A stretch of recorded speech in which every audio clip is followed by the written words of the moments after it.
Guys, thank you so much for joining us today for another episode of Beyond the Device. We have a very exciting episode for you guys today, talking about VPN, specifically NetMotion, and really getting beyond what VPN is. And I think when you think NetMotion, I think people very commonly refer to them as VPN, but they are so incredibly much more than that. We have a very interesting working experience now with COVID-19 and the world that we live in. And so we're going to discuss some of those things and the way that NetMotion has helped us get beyond that in this episode of Beyond the Device. But without further ado, I'll turn it over for some introductions.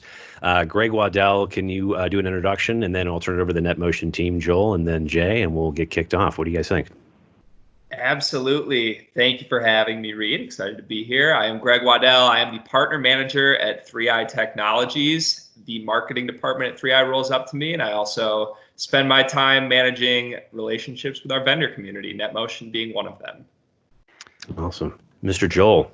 Mr. Joel. I am Mr. Joel, and I run the marketing team too. I'm the CMO at NetMotion.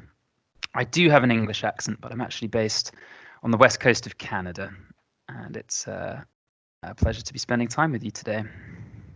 Thank you, sir, for being here. And Jay, over to you, sir. Yeah, thank you. Jay Klauser. So I'm actually based out of Chicago, and I run our sales engineering team globally, as well as our technical alliances at NetMotion. Awesome. All right, let's get right into it. The world of COVID-19. This is it's been a crazy time. I know that we've all four of us have talked about this in the past. This was supposed to be a temporary thing. It was a quick lockdown and then done. Not the case. And I think over the past few years, workers have been working from home has been like a privilege. It's a thing that was offered as like a carrot for good work. You can work from home. You can avoid the commute. But very quickly, we are seeing that work from home is not necessarily something that's a nice to have. It's a must have. And this environment, we are expecting it to come back and come back with a bit of a vengeance here, especially in the U.S. We're already seeing the numbers tick back up in states that didn't close down. What have you guys been doing? I mean, obviously, again, VPN, you guys have been doing it better, I think, mostly than anybody else, but you guys are really clutch in being able to set up the worker that's been at home to continue to work from home in a secure way. And I've given like a very broad overview of that. But Jay or Joel first, what are you guys seeing from the COVID-19 world, and how is NetMotion responding to such things? Well, I guess I'll just jump in, seeing and working with customers at a global scale. One of the things, certainly, I think you touched on a really important point there. While there are many companies and customers and employees who have been working from home for many years now. I know personally I've been a home-based worker for about 8 years now. But I always kind of felt like as a home-based worker, that I was provided tools, but it was never a first-class service working from home. It was kind of like, hey, if you can get connected, great. If you can't, kind of get in line, right? There's an issue, something like that. And I think that's kind of how a lot of companies approached it. Working from home was a necessity for some, but it was somewhat of a privilege. And really what I think COVID has brought to light is companies weren't quite ready to have their business run remote, if that makes sense. Employees here and there would connect and they would provide best level support. And really what they found is they need to have a solution in place that provides great connectivity, great user experiences, easy to use, because all of a sudden when you take a situation where maybe you had 10 to 15, maybe upwards of 20% of your employees working from home at any one time, you still could run your business without those tools performing at an optimal level. Once you took your entire staff and your business was really relying on it and couldn't run if your remote access tools weren't up to snuff, you really found out the hard way that that there's real impact on the business. And so I think what we're finding is there was a big scramble to use what companies had, and they did the best they could. But definitely what happened with COVID was unprecedented. And now I feel like precedence has been set, right? We now know that when there's some sort of pandemic, the likely outcome is businesses are going to have to run almost 100% virtual, and companies really need to are realizing they really need to be prepared for that, both now and in the future. Yeah, it's interesting. It's interesting that again, like this was unprecedented, never happened before. And we are now looking at this as being the new normal. That at some point, we are going to face this again, whether it's COVID or something else, where we're going to be forced into a lockdown situation. Businesses will have to close. We want to prevent hospitals from being overrun and so on. And so I wanted to talk a little bit, because of this new environment that we will probably be in for all the rest of the time, the journey that's happened on the customer and some of those frustrations and the way that you guys have been able to alleviate that. One part of this is I wanted to make sure we cover off on, like, why NetMotion and why you guys are so amazing, and we can get to that. But I want to talk a little bit about the struggles that you guys have seen and also ways that you've helped them overcome that, because I think the customer journey is a really important thing to focus on. I think one thing to comment on here is, well, firstly, it is precedented. The Spanish flu. But it was a different world back then.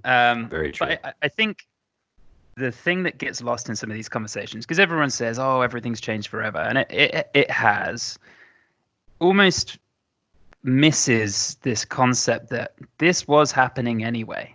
If you go look at any data set, it doesn't really matter, mobile traffic, number of devices, mobile devices, people working from home. And even if they weren't sat in their living rooms, they were working on trains or working, during their commute, or in cafes, or in the airport, or in the hotel.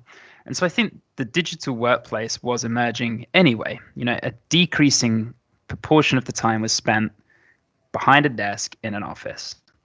And I feel like the lockdown accelerated it. It didn't provoke it, and we were going to get there anyway. It was just a shot in the arm for IT teams thinking, well, damn, we're going to have to really support this now. We can't just keep continuing to pretend it's not really happening.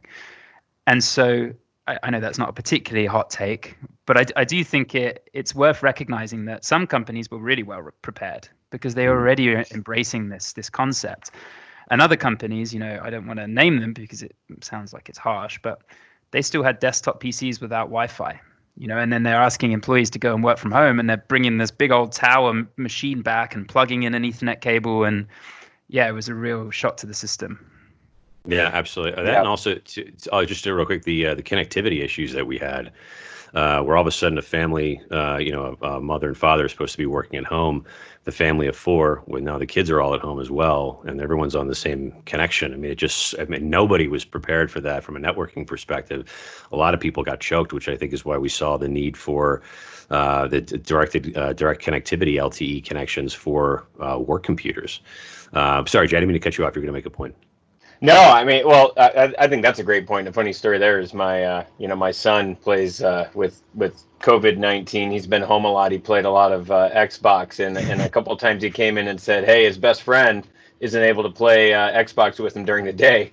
And the reason was his parents were both working. And so when he would play Xbox, right, it would slow down. I just thought that was really practical life experience of exactly what you're saying, right? These networks that, now the enterprise is expected to provide great service on all of these networks that they don't own. They're home networks. They're, depending on, they're really beholden to the service that the employees have paid for. And in many cases, it may be a low bandwidth plan. And now, again, that was okay when 10 or 20% of your workforce had to work from home and you could take it in stride and deal with it. But now all of a sudden, IT and enterprise are being expected to provide great service on all of these networks they don't own. And so it's become infinitely more difficult to get their hands around that and provide that great service, without solutions that actively manage that and help that. Just kind of to your point, it's just been interesting to see, how our customers have looked to us for help. How we've been able to help some new customers, with those issues. And it all has to do with, them being really needing to step up and provide the best possible service. And back to the point that, we were talking about earlier with challenges and how customers have adjusted to them. And Joel, you and I were talking about this with a customer that they actually were asked, because their employees didn't have printers at home. People don't print at home much anymore. And so they were being asked to print out instructions for certain things and mail them to the house, right? Because the customers, they couldn't go to Kinko's FedEx anymore because those were all closed. They didn't have a printer in their house. They couldn't go buy one because everything was shut down. And so IT was being asked to print out and mail stuff to people, for how to gain access to the systems. And I think the other thing that's kind of lost, and the reason that is because, again, we kind of, as somebody who's worked from home for many years now, I kind of take it for granted that I know how to do that.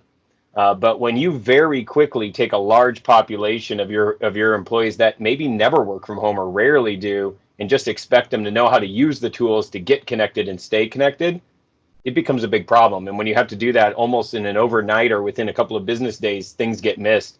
And those are some of the crazy ways we've heard of customers having to overcome those challenges. But you know what, Jay? Sorry to interrupt, but you remind me that it's not just technology, right? This thing is messed up all kinds of things that we've never even had to think of. I work at home mostly at the moment, and so does my wife. And just like the Xbox thing, the other day I celebrated because I was watching a soccer game when a goal went in, and she was on a call with a client, and she's like, "What are you doing?" And so suddenly the new normal isn't just what tools and technologies do we have in place, but how does our work behaviors change? Like, when does the working day finish? When are you in personal mode and when are you in work mode? And yeah, I mean, I think there's been some pretty fundamental shifts in that respect that technology doesn't even capture. Yeah, 100%. We actually, there was an article a friend of mine shared about good employees getting even better when they're at home, minus the distractions. But also, too, I think culturally things have kind of calmed down a little bit in the business world as far as people not taking it so seriously when they're on calls because it's kids in the background or your dog's running in there. I know I've got a mutt running around here somewhere. I'm not sure where he is, but he's even this morning we were on a tech training with one of our vendor partners, and I start hearing this chewing. And I'm like, what is that noise? And I look over, and he's just up on our piano, just chewing at like some at the tablature that was left up there. I'm like, excuse me, guys, I'll be right back. And I like run off and go grab them. And so everyone's been, normally that would have not been, I think, as widely accepted in the past, especially with like kids running around. And there was even an article where there's a guy, I can't remember his name, they said in the article, but he dresses up in various costumes while his wife is on the phone. And so there's like shots of him dressed as a cowboy, dressed as Batman, dressed as these various superheroes. It's like a new game for him. He's gone viral as a result. So the beautiful thing is you can wear whatever you want on the bottom half now. That's no longer a problem. Exactly. We're like newscasters now, right? It's like the suit and tie, and then they got like shorts and flip-flops. Not that I'm wearing shorts and flip-flops, I promise. But I wanted to talk a little bit too, because we've spoken, I think, around how this has changed a little bit. But I also want to get into like the physical workflow of it and how you guys have actually implemented this change. And so, can you talk a little bit about, maybe switching somebody on that didn't have a connection, a VPN connection, and what their typical flow was comparatively to what it is now, and how much better you've made it as a result? I think that'll help people understand a little bit of how you can deploy NetMotion and benefit from it. Yeah, I'll jump in here, Joel, and obviously you can provide some feedback as well. I think what we're finding is a critical piece of any remote access solution, from VPN to a zero trust network access solution, that you need to provide are two things to make it effective. One, table stakes are, it just has to perform really well, right? It has to perform. It has to provide an experience for users that doesn't cause frustration and loss of productivity. But beyond that, I think a couple of key things. One is flexibility. So you need to be flexible. You need to be able to adapt your policies and how you handle data and data flows in a flexible manner, both from a security standpoint and a performance standpoint. And then I really think visibility is a key piece of that as well, right? You need to have data to make decisions. And an example of that might be, again, we heard a lot of companies that were struggling with providing a scalable solution to their employee base, and that's probably because we're being fiscally responsible.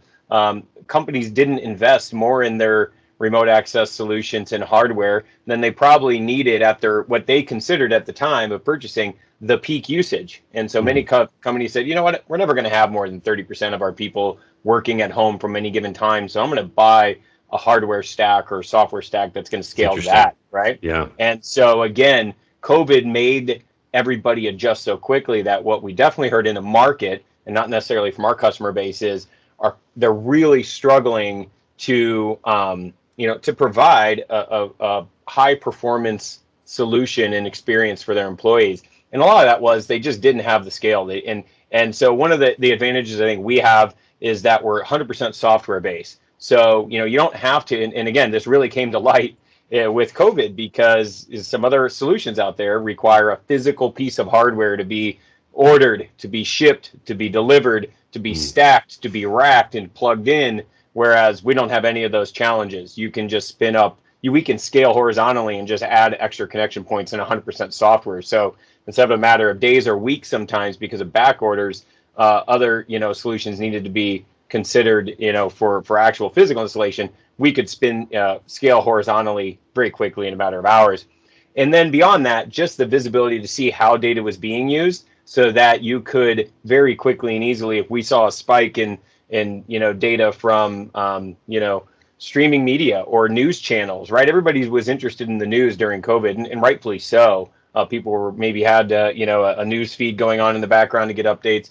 Well, with our solution, you can actually see what users are doing over the VPN, and very quickly and easily carve that data out and send it around. Don't send it through the VPN, but we still give you full visibility to it. So we knew that people were using and watching CNN, and you may not necessarily want to turn off that access, because it was important to have access to news. But we can say, don't send that through our network. Don't send it through our backbone. Let's save that precious bandwidth that's now being strained by our 100% of our employee base. Let's make sure that's used for business purposes. But let's also let people stay connected and informed by just taking that data and letting them use it, but not sending it through the tunnel. So I think that combination of visibility and flexibility to do those kind of things very quickly and easily is what helped us serve our customers very well during this pandemic. Yeah, I think it goes to speak volumes that you guys have very intelligently and thoughtfully designed your software to not just be just a single pipe for all content. The fact that you can segment that out is actually it's pretty smart. I wanted to talk a little bit just to go back to hang on a second. I had my note in front of me. Oh, the things still go wrong in home environments, and your visibility into diagnostics and the help desk insights. We touched on it just a little bit just now, but can you go into more in-depth discussion about that, or give us some more information about how you guys were able to help triage? Well, I think what this shift, like Jay was saying, from maybe 30% of workers to 100% of workers being remote has exposed is that in general, remote working is worse. Generally, right, when it comes to connectivity or problems. And so what happens, not necessarily with NetMotion customers, is what happens is remote workers who aren't used to that environment call up the help desk and they say, hey, I can't get on SharePoint or whatever it might be, or my computer's not online. And IT support saying, well, I don't know how to help you. I can't walk over to your desk. I can't look at your machine. I can't troubleshoot the network. I don't talk me through. Have you tried turning it off and on again? Right. That's pretty much what it's come to in a lot of cases. And so I think with a lot of legacy VPNs, we actually did very fortunate and have been very successful in the last few months in terms of our commercial performance, because so many organizations have come to us and said, hey, we use this VPN or that VPN, and all I'm getting is complaints. I've got users saying stuff doesn't work or disconnects. I have absolutely no way to even know what's going on, let alone do something about it. And so we've been very, very well placed to help those who weren't even customers before, who just say, hey, look, we need something quickly that's going to make people stop complaining. Because that's what IT want. They're meant to be enablers, right? They're not supposed to be locking everything down. They're supposed to be helping keep people productive. And so we have a part of our platform which is all around diagnostics. So it says, okay, at 11:21 a.m., user X attempted to access SharePoint, and it looks like their ISP was down, or it looks like they had a configuration problem in the browser, and it helps identify when things go wrong and feeds that information to the help desk. And so when that same worker calls up, they say, hey, I couldn't get on SharePoint earlier. The help desk team already has the information they need to be able to help. And they may have even gone in and helped or sent a note proactively. And I think the thing that's really helped reduce or at least remediate support tickets quicker.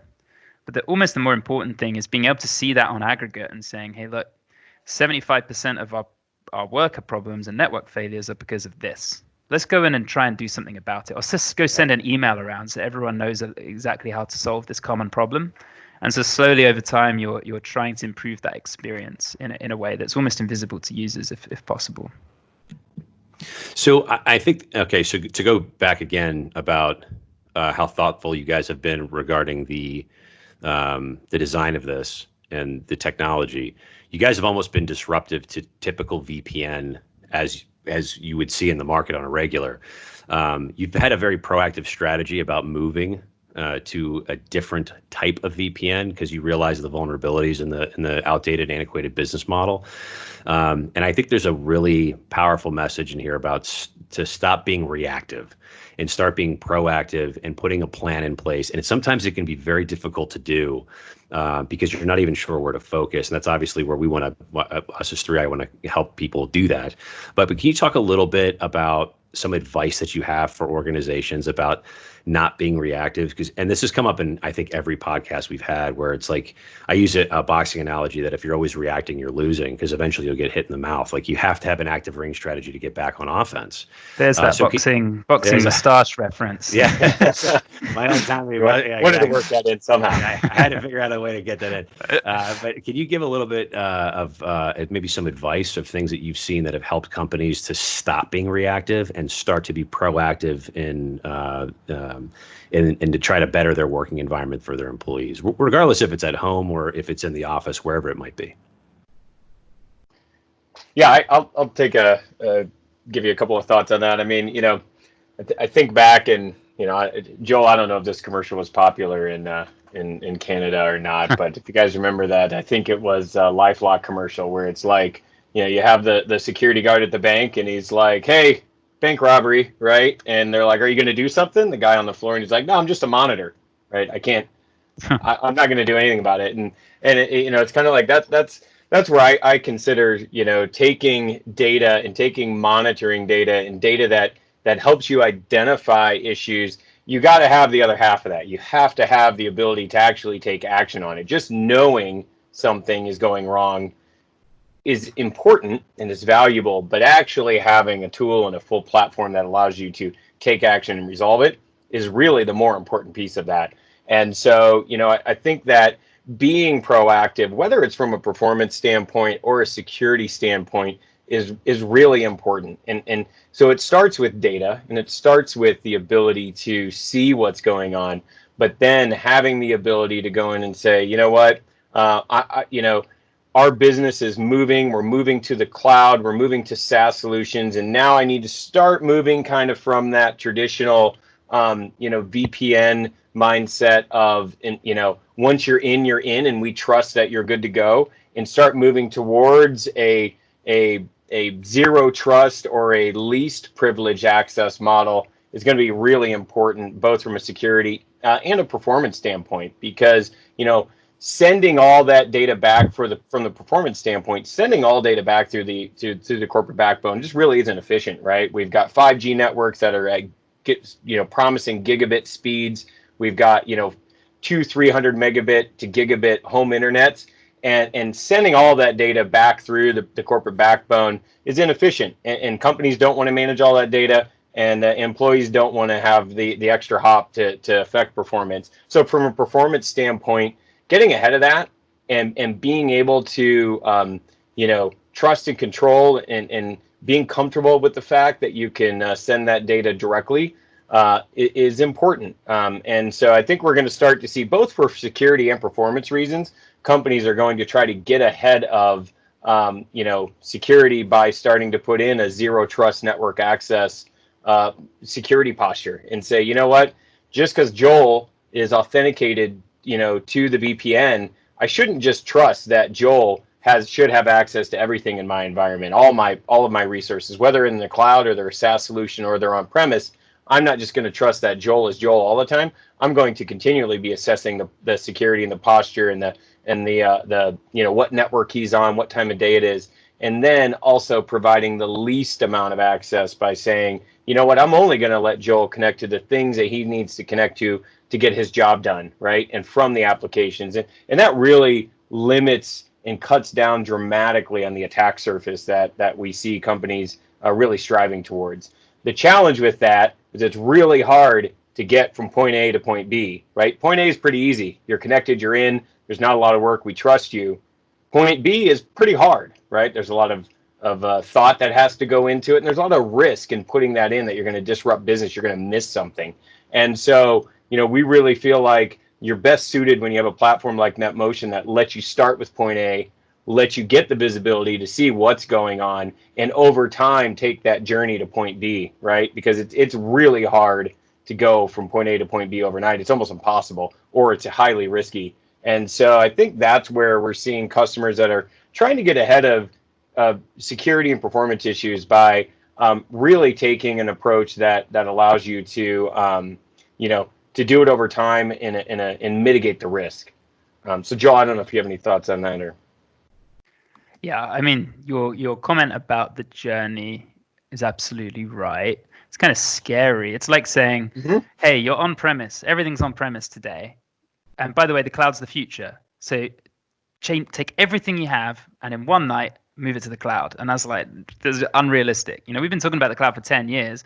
I just did a survey at the start of this week, about 630 professionals working in IT. And 98% still have at least one on-premise application. And this is a conversation that's been going on for a decade, right? Everyone's been saying the cloud's the future, and it is, and people are migrating. But like you say, Jay, this is hard. It takes a while. There's always a reason why we need this thing or that thing. Even NetMotion, a very cloud-centric company, we have a couple of applications on-premise, just the nature of how it is. I think that applies the same to remote access, Jay, right? It's zero trust, everything else. Like, you can't do this straight away. Like, these things take time. Yeah, a funny story kind of to piggyback on that is, I was just on Facebook. I'm probably dating myself. I was on Facebook and all right, Grandad. You went on TikTok. No? I'm in this. Yeah, exactly. I'm in this group that for a company I used to work for many years ago. And it's funny, people just always comment and they're like, hey, remember that Lotus Notes database we used to use, and it was promised we'd be off of it in 2 years, and this was like 10 years ago. We're still using it today. And I'm just thinking, you're right? These processes, these things get so ingrained, especially in large enterprises. I mean, they're almost impossible they're almost impossible to get off of. And that's kind of what I think we're saying with remote access. It's, yes, if we could snap our fingers and say, hey, all the work is done to map out the user to application data to put zero trust in tomorrow, everybody would have done it. But it's hard. It's really difficult, and you can't do it very easily. You could take portion of your environment. You could say, yeah, we're going to set up contractors, right? That's easy. We know contractors need to get to one application, and that's the low-hanging fruit. But once you get past that low-hanging fruit, it's really difficult. And so having a platform that can still give you the full VPN experience for users that need it, but the zero trust SDP, software-defined perimeter access that maybe other users need, and kind of let you go along that journey is really important. And then to have the visibility to see what's going on so I can make smart decisions is almost kind of the icing on the cake. Yeah, I think to your point, Jay, on the icing on the cake being the visibility piece of this, I feel like there could be questions, concerns, comments about that being a potential blind spot for IT teams. Are you guys seeing much of that? Well, I have an interesting thought here. So I don't know how much it's been talked about. I'd love to hear your opinion as well, Greg. But the issue that was bubbling away for a while, but probably not number one on the CIO or the CISO's list, was shadow IT, right? Which was self-provisioning tools. Marketing, I run a marketing department. We're so guilty of it, right? If I want to use Zoom, I probably will. Like, my team will just set up a Zoom call. You can self-provision. That's the beautiful thing. You're like, oh, I'll just go get a license for this thing. You don't need to involve IT if you don't want to. And I think the remote working revolution, let's say, has amplified that. People saying, "Oh, I can't get on the WebEx thing. I can't get on the GoToMeeting." Hey, let's just spin up a Teams call or something like that, right? And that happens all across the enterprise right now. Oh, I couldn't reach you on Slack. Hey, just WhatsApp me, right? And that doesn't matter in a lot of businesses, but it's pretty critical in something like policing or legal, where information and compliance is like a big deal. And so what do IT teams do? Part of this conversation has been, well, let's lock everything down. Let's make sure they can't do anything they're not meant to. But actually, users will find a way around it. They just will. If I can't send something on OneDrive, or it's not easy for me to do it, I will just find a way to do it on Google Drive or Dropbox or something. Yeah. I'm not specifically talking about me, by the way. Clarence, our VP of IT, I promise I don't do any of these things, but I could, is the point, and people do. And so I think the responsibility of IT leaders is to use that visibility you touched upon, Greg, and just see, like, what are people doing? Okay, what, like, if OneDrive isn't working for people, how are they sharing files? And if 60% of people are using Dropbox and a couple people using Google Drive and iCloud, maybe let's go and look into getting an enterprise license for Dropbox. Let's be enablers. Let's find ways that we can help people be productive and then push down those edge cases. So it's really being partners with other business leaders to say, let me help you do your jobs. And you can't really do that unless you have the visibility. I hope that makes sense anyway. It's a bit of a ramble, but I do think it's a really big topic right now. I think it's very relevant because I think you're absolutely right. An experience from a customer in the same vein was they were hard and heavy down digital transformation. They were a company. It was a transportation company. They decided they were going from pen and paper to iPads in the field, right? And their employees were excited. Their field employees were truly excited about the iPads. They said, "This is great. We're going to have, cutting edge technology." They locked them down to the point that literally it was in a kiosk mode where the iPad booted up and it was one app and that's it. And guess what happened? The excitement around digital transformation, the excitement around iPads quickly turned into, well, this is just another thing I need to carry around. And I'm just going to, basically, this multi-million-dollar project got rejected by the field because it was so locked down that it was no longer exciting for those employees to be a part of this. And so they took a hard look and they said, okay, well, maybe we need to actually open this up a little bit and say, you know what, we are going to let you, use this when the time is right, right? So NetMotion was able to say, hey, when you're on your lunch break, if you go to, a restaurant or a Starbucks for coffee and you're on your break, go ahead. We're going to allow personally enabled things like a Netflix or whatever. However, when you're on cellular, when it's our money and you're working or you're on our corporate networks, we're going to block that. And that was a really good compromise for them because it allowed their employees to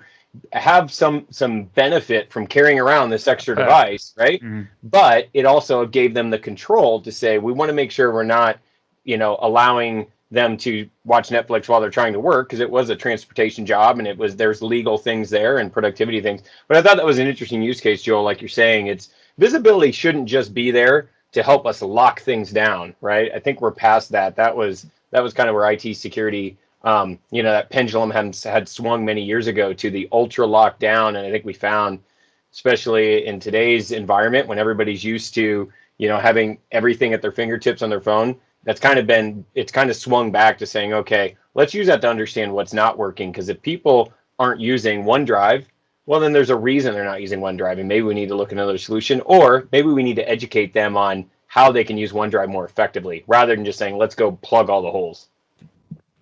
Yeah, and actually that's hence the name of the podcast, Beyond the Device. It's like we want to get people to focus beyond just the device itself into physical workflows, how people are using it, how are they implementing it, where are they mounting it somewhere, obviously not applicable right now for our conversation, but ultimately getting beyond the device itself. I think so much effort is put into, what device am I going to do my work on instead of the actual workflows.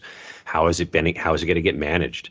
How are you connecting it? There's so many conversations to have around these things, and budgets oftentimes get put into selecting a Samsung phone or an iPhone, and that's like kind of like the last part of it. I feel like that should really be the focal point. And you guys both brought up a really important thing, and I know that I am very guilty of shadow IT.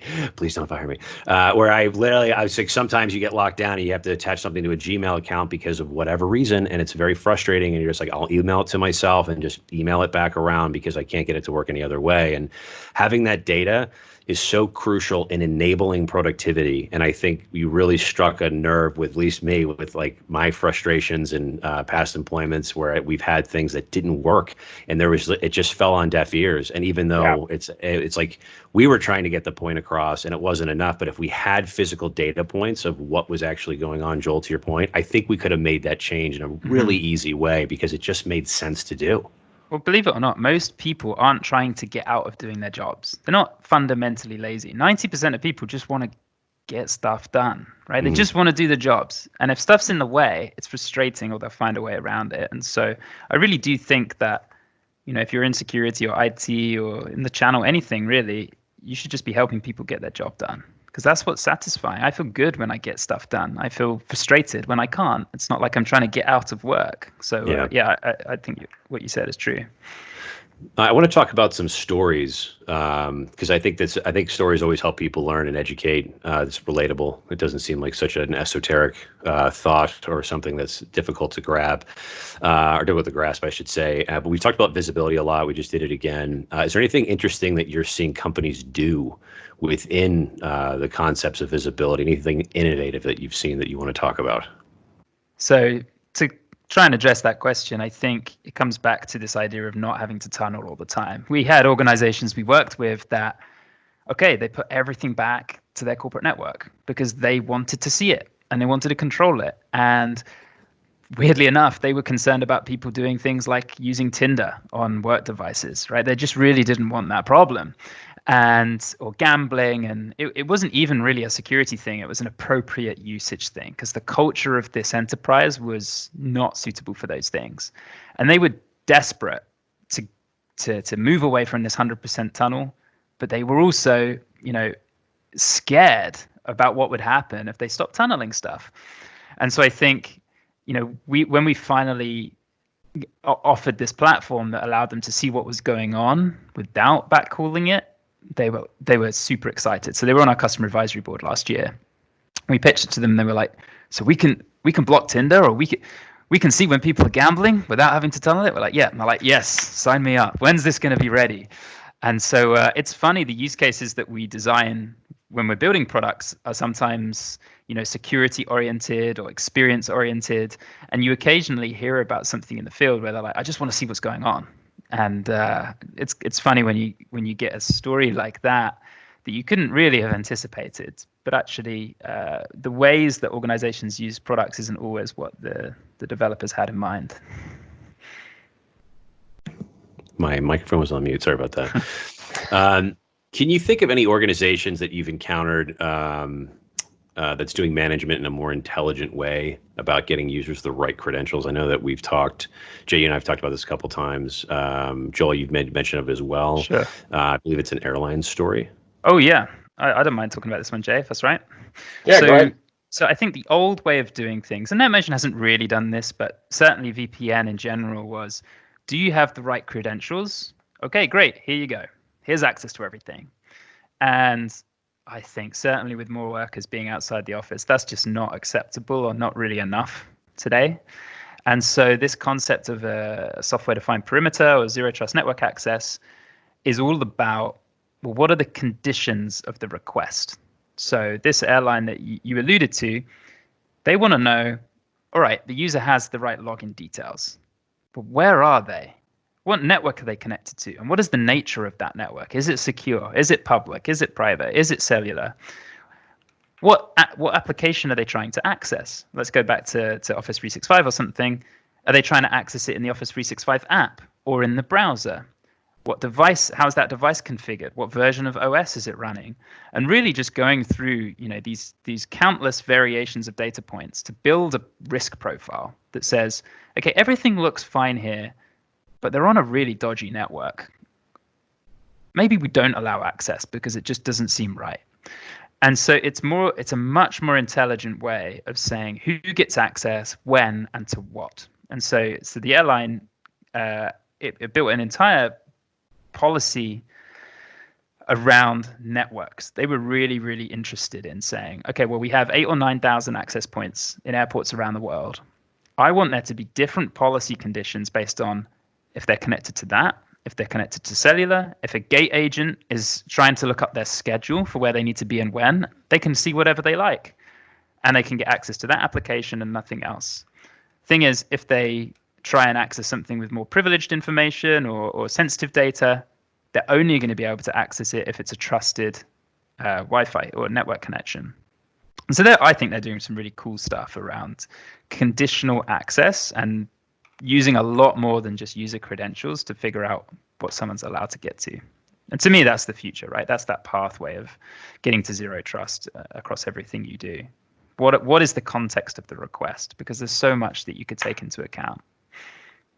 Yep. No, you're absolutely right, Joel. I mean, that is, a staple of zero trust. Is it's not just about once you're in. It's about at all times trying to understand the context of, is the user still trusted? Is this still the user? Are they still accessing it from networks that are trusted, from a location that's trusted? And so that really is something that needs to be baked in and thought about going forward. Is just one time putting in my my one-time password, my token code at the beginning of a session isn't enough anymore. You have to be continually assessing that identity to make sure that they should still have access.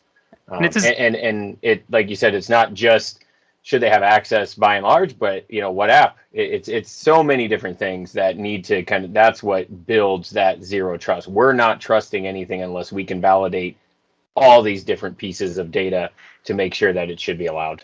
And it also depends upon the tolerance of an organization. Some are going to be heavy on the productivity side and maybe a little bit softer on the security side, and others will be the other way around. Yeah. One example that springs to mind for me was, they noticed this traffic, which was 2 employees had a bunch of unexpected traffic to .et domains. It's like, there's something funky going on here. Like, maybe they didn't block it, but it was an alert and something to look into. And then they had some location data that was like, okay, this is funny. The device says it's in Estonia and they're trying to access stuff.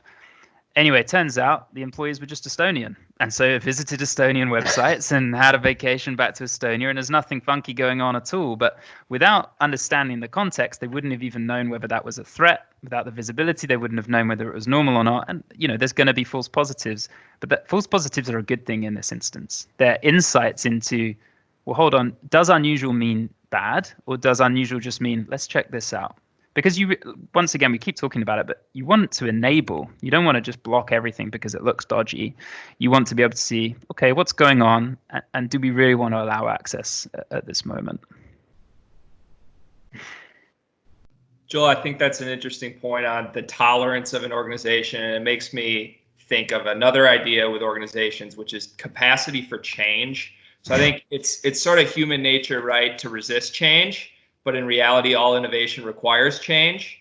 And we talked a little bit before we jumped on the podcast today, actually, about some of Gartner's latest reports about how organizations have to find a way to get away from 100% tunneling. And I'd imagine that's an extremely difficult challenge for organizations that are going to fight that. It's not what they're used to. And it's going to require different workflows and a lot of learning. So I'd be curious, do you guys have stories that you might have of companies weaning themselves off of the always-on VPN towards something more sophisticated? I'll jump in there. I mean, I think what we are seeing, and as Joel said, we are seeing a much higher, both desire and tolerance to start inherently trusting SaaS-based services at some level, right? I mean, I'm hearing I have a lot of customers coming to me saying, hey, we actually trust the security that's happening in Office 365. We feel like we can allow employees to go direct. They're a little hesitant because they get a warm and fuzzy whenever that's routed through their environment, that they get to see it. They get a it's touchy feeling. They get to see that Joel went to Microsoft Teams, and they do that not only from a security standpoint, but from a productivity and a validation of an investment standpoint, right? Are my employees using the tools that I've invested in? Are they using those? And so, one of the things we have seen is we've started to see with our new platform, the adoption of customers, because we kind of give them that warm and fuzzy that they can still see that somebody's using Office 365. They can still validate that. They can still make sure people are using the tools they've invested in, but they inherently trust that it's encrypted traffic already. Everything's encrypted. They have the conditional access, parameters they want from Microsoft. So they're starting to let go of that, that chokehold on making sure I pass everything through me.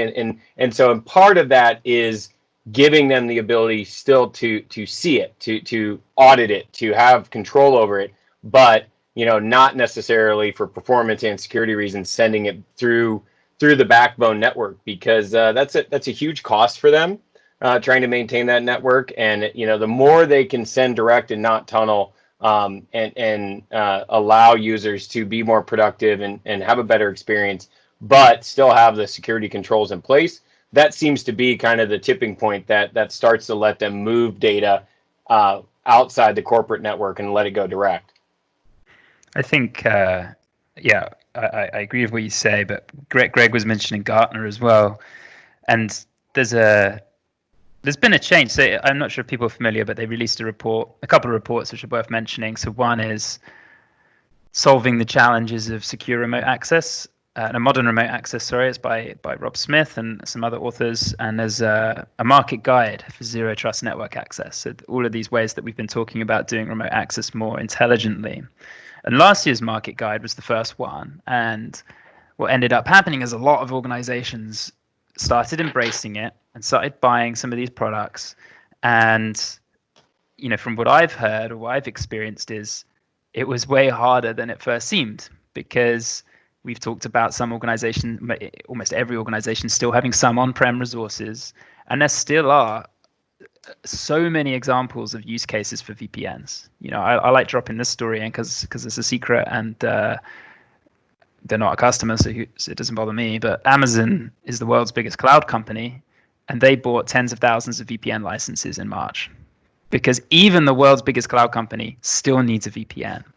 And so some of these organizations, certainly the medium to larger ones, who went out and got a ZTNA product, realized, we're going to still need to keep our VPN for this app or this use case or these users.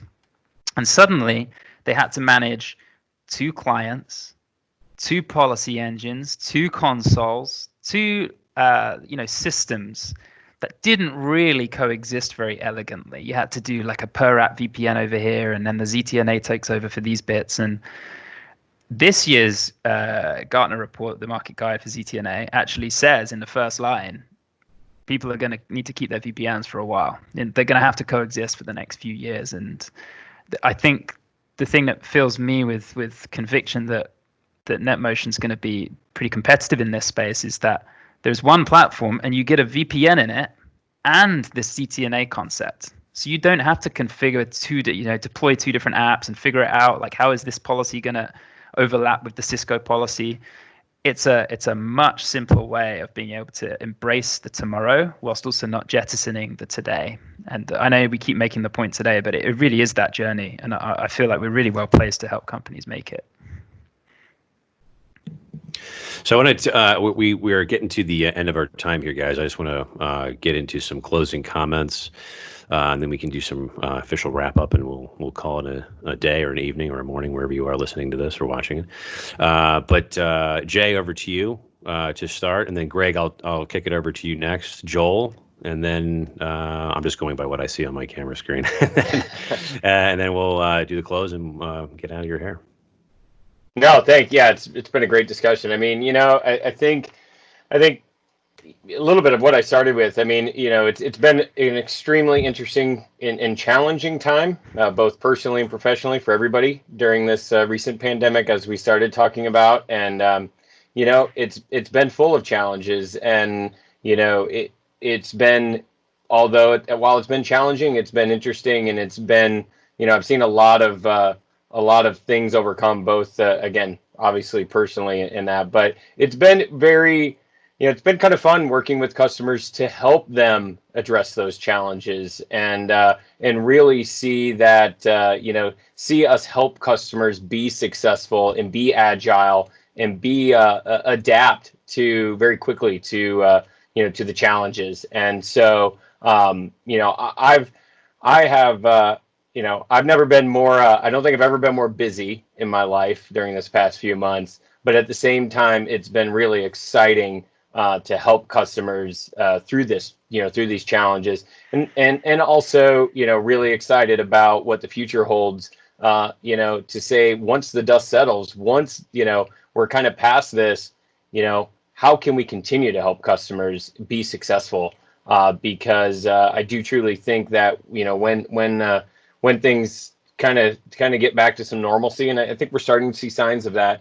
People are going to take a good hard look at how their business is going to run going forward, and the ability to provide a really good user experience and flexible solution to keep their employees productive is going to be a key piece of that. So really enjoyed talking with everybody today, and thank you for the time.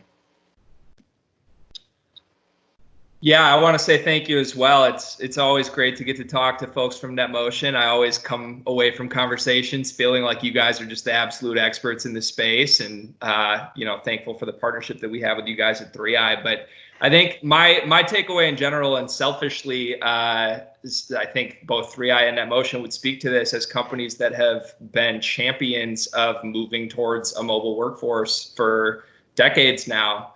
There are some lights at the end of the tunnel here, and there are some positives to come out of this crazy situation that we're all in. And if a sense of urgency is one of those for organizations that would not have realized the critical need and the nature of all of this, then I think at the end of the day, really, the world will be a better place for it.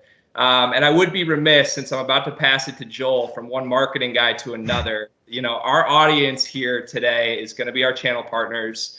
I field questions all the time from maybe partners that are just signing up with 3i for the first time, who are new to this space, are new to NetMotion, have never heard of you guys before.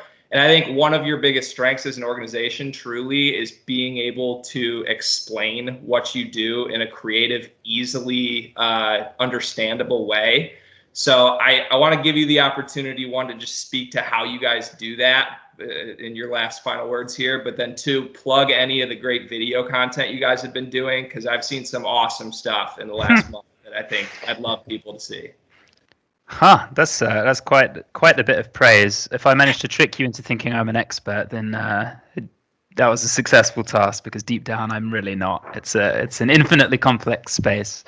But thank you. Yeah, I think as a marketer, navigating the right tone of message and trying to be a good company throughout all this has actually been super important to us. And we've actually given away tens of thousands of free licenses just to help those vulnerable organizations that really needed to scale and just didn't have the systems in place to do it. Every time we talk to a customer, they say, do you know what? Thank you for just being there and doing the right thing. And I do think memories will be long. How did companies conduct themselves during this extremely stressful and intense period, as well as the movements that have come off the back of the lockdown? It's not just the coronavirus. And so I'm really, really keen to make sure that all of that video content, all of the messages we put on social, everything we do is the right thing, and I do think memories will live on for a while there. We actually updated our entire website the day before yesterday, so it's not a bad place to go check out some of that new stuff, netmotionsoftware.com. I think my closing remarks would be to acknowledge that it is hard. It's hard for everyone. It's hard working from home. It's hard scaling your solutions. Everything has been hard, and it's okay to be freaking out a little bit. I think that's just worth acknowledging. It's okay to be stressed. Jay, you said it's the busiest time. It's the busiest time for me as well. I'm sure it's the same for you guys. It's okay. And then to kind of make it more about what we've talked about today, I saw some research IDC did last month, and they asked IT professionals, okay, what's the one thing that's changed the most? Technology-wise, what's been the biggest impact? And remote access is number one. So remote access went from being this unloved, ugly duckling about number 10 or 11, and suddenly it's like the VPN is cool again, or SDP is suddenly the most important thing in an organization. And so really, if I summarize what the four of us think maybe, or what Gartner publishes, you can't stand still. Probably what you've got in place right now isn't really going to work in the long term. But simultaneously, that doesn't mean you need to drop everything and switch to something else overnight. This thing's a journey. Sit down, bring stakeholders from across the business together. If you're a channel partner, go figure out who the key stakeholders are and just say, all right, how do we improve this situation in a way that's not going to make the bottom fall out? And I think that applies to any technology, but it definitely applies to remote access. Well, thank you guys so much again for spending the time with us. We covered a ton of stuff, and all of it I think was incredibly handy and very good to hear. Again, just a quick recap in the fastest way possible. Enabling people through data to be more productive. We want to be proactive, not reactive. To Joel's last point about strategizing, work with your partnerships. Work with your channel partners, work with other individuals, figure out best practices. If it worked for somebody else, it would probably work for you as well. It's not just about locking things down. It's about getting past something just simple as a VPN and embracing tomorrow with SDP ZTNA, as well as VPN technology. It's not going anywhere. It's needed very much. So guys, thank you again for joining us. For more information about NetMotion, please feel free to reach out to us at sales@3itech.com. That's sales@3EYETECH.com. Thank you so much for watching or listening. I hope you guys learned something. I know I always do when I'm with you, and we'll see you next time. Check us out for another episode of Beyond the Device. We'll see you on the internet. Cheers.